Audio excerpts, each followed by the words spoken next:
Time வந்து ரொம்ப valuable. நம்ம இந்த உலகத்துல பணம், காசு எல்லாத்தையுமே நம்ம சம்பாதிக்க முடியும், நிறைய பொருளை வாங்க முடியும். இன்னைக்கு ஒரு கார் போயிட்டா நாளைக்கு இன்னொரு கார் கூட வாங்க முடியும். ஆனா அந்த டைமை மட்டும் நம்மளால திரும்ப வாங்கவே முடியாது. நமக்குன்னு ஒரு டைம் கொடுத்து இறைவன் இந்த பூமிக்கு நம்மள அனுப்புறான். நம்ம என்ன செய்யணும்? அந்த டைமை யூஸ்ஃபுல்லா யூஸ் பண்ணிக்கணும். அப்படி நம்ம யூஸ் பண்ண தவறிட்டோம் அப்படின்னா என்ன ஆகும்னா, அந்த நேரம் திரும்பி கிடைக்கலையேன்னு பின்னாடி ஒரு காலத்துல நம்ம அதை ஃபீல் பண்ணுவோம். இப்ப மாணவர்களாகிய உங்களுக்கு நான் அதை உங்களுக்கு ரிலேட் பண்ணி சொல்லலாம்னு நினைக்கிறேன். என்னன்னா, நம்ம இப்போ டைம் கொடுத்துருக்கேன் உங்களுக்கு, நான் இப்போ உங்களுக்கு டைம் கொடுத்துருக்கேன். இந்த டைம்ல உங்களுக்கு ஒரு ஹாஃப் அன் ஹவர் டைம்னு சொன்னேன். அந்த ஹாஃப் அன் ஹவர்ல நீங்க ஒரு 4 கேள்வி படிங்கன்னு சொன்னேன். அந்த டைம் முடிஞ்சிட்ட உடனே நான் என்ன பண்ணுவேன், எல்லாருக்கும் ஒரு பேப்பர் கொடுப்பேன். கொடுத்துட்டு நீங்க எழுதுங்க அப்படின்னு சொல்லும் பொழுது நீங்க அப்பதான் யோசிப்பீங்க, ஐயோ எல்லாரும் நம்ம டைம் வேஸ்ட் பண்ணி பேசிட்டே இருந்துட்டோமே, ஐயோ இப்ப டைம் கொடுக்க மாட்டோம், மிஸ் கொஞ்ச நேரம் time. No time is finished. கொடுத்தல டைம் அப்படின்னு நான் சொல்வேன். இந்த கொடுத்த டைம் திரும்ப உன்னுடைய வாழ்க்கையில் வராது.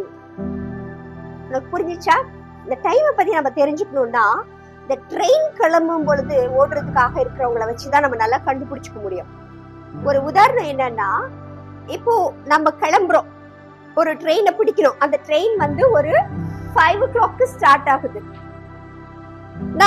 நானும் யாரோ ஒருத்தர் கிளம்புறவங்க அவசரமா எல்லாத்தையும் எடுத்து வச்சுட்டாங்க, எல்லாம் கரெக்ட் ஆயிடுச்சு. இங்கிருந்து அங்க போயிட்டாங்க, அங்கிருந்து ஆட்டோல போறாங்க, அங்கிருந்து இன்னொரு கார்ல போறாங்க, எப்படியோ ஒண்ணு போய் அந்த ஸ்டேஷனுக்கு போய் சேர்ந்தாச்சு.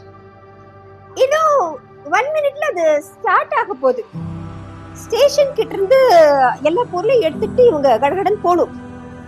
போற டைம்ல அந்த ட்ரெயினுடைய டைம் வந்துருச்சு, அது ஸ்டார்ட் ஆயிடுச்சு. இவங்களால எல்லாத்தையும் தூக்கிட்டு போய் ஓட முடியல.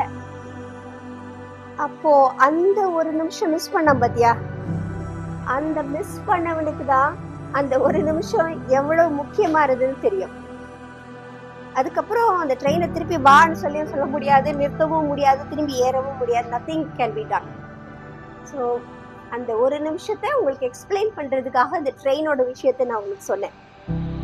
இன்னொன்னு என்ன தெரியுமா செய்வாங்க, டைமை நம்ம மேனேஜ் பண்றேன்னு சொல்லிட்டு எல்லாத்துலயும் டென்ஷனாவே இருப்பாங்க.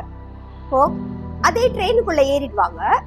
ஏறிட்டு இப்போ அவங்க 10 o'clock போய் ஜாயின் பண்ணணும் ஒரு இடத்துல. நல்ல ட்ரெயின்ல எல்லாம் போயிட்டாங்க. மனசு அப்படியே அமைதியா வச்சுட்டு யோசிக்கலாம். அதை விட்டுட்டு என்ன பண்ணுவாங்க, 10 o'clock போய் சேரணுமே, மணி என்ன ஆகுது, ட்ரெயினுக்குள்ள உட்காந்துருப்பாங்க. மணி என்ன ஆகுது, 9 ஆயிடுச்சு, அரை மணி நேரத்துல போயிடுமா, எங்க ட்ரெயின் எத்தனை மணிக்கு போய் சேரும், 10 மணிக்கு போய் சேரும். ஒரே டென்ஷன். அப்ப என்ன தெரியுதுன்னா, காலத்தோட அருமை என்னன்னா, இந்த ட்ரெயின் எத்தனை மணிக்கு போய் சேருமோ அத்தனை மணிக்கு தான் சேரும். நீ என்னதான் இங்க டென்ஷனா இல்ல ஓடிடலாம், நல்லா இங்கிருந்து ஸ்பீடா ஓடிடலாம் அப்படின்னு அந்த ட்ரெயினுக்குள்ளேயே எவ்வளவு ஓடினாலும் கூட உனக்கு அந்த ட்ரெயின் எப்ப போய் சேருமோ அப்பதான் சேரும். அந்த நேரத்துல நீ டைமை பத்தி யோசிக்காம அந்த டைமை எப்படி யூஸ்ஃபுல்லா பண்ணலான்ட்டு டைமை யூஸ் பண்ணுமே தவிர டென்ஷன் ஆக கூடாது. புரிஞ்சிச்சா? என்ன புரிஞ்சது? யாராவது சொல்ல முடியுமா? என்ன புரிஞ்சது உங்களுக்கு?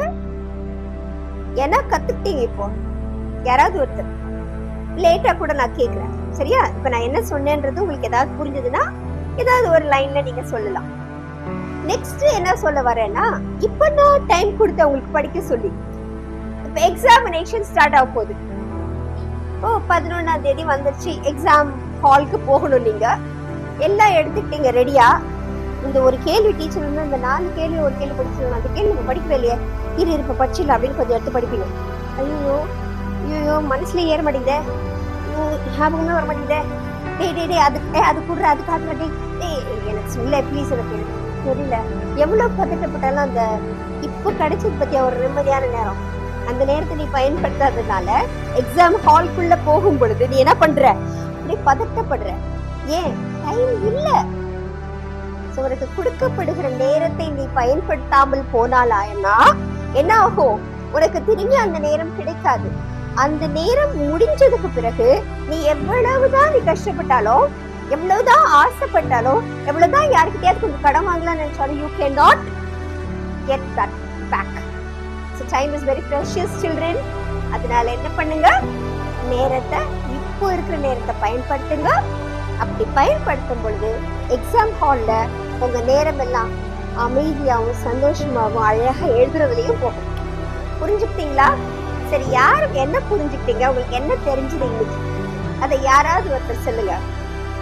என்னம்மா? Very good. நம்மளால டைம் வாங்க முடியாது. என்ன கத்துக்கிட்டேன்னா, ஆமா, நம்மளால நேரத்தை வாங்கவே முடியாது.